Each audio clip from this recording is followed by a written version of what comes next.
जुना पुणे मुंबई महामार्ग खंडाळा पोलीस प्रशिक्षण केंद्रासमोर भरधाव आलेल्या चारचाकी कारने एका मोटारसायकल स्वार आणि पेरू विकणाऱ्याच्या हातगाडीला जोरदार धडक दिली।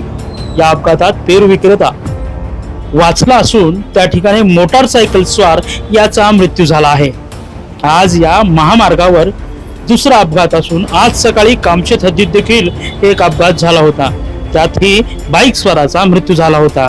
अतिवेगात हे दोन अपघात झाले असून तर लोणावळा खंडाळा परिसरात पेरू विक्रेते हे सर्रास हातगाड्या लावून उभे राहतात, त्यामुळे ही अपघाताला निमंत्रण मिळत असल्याचे दिसून येत आहे।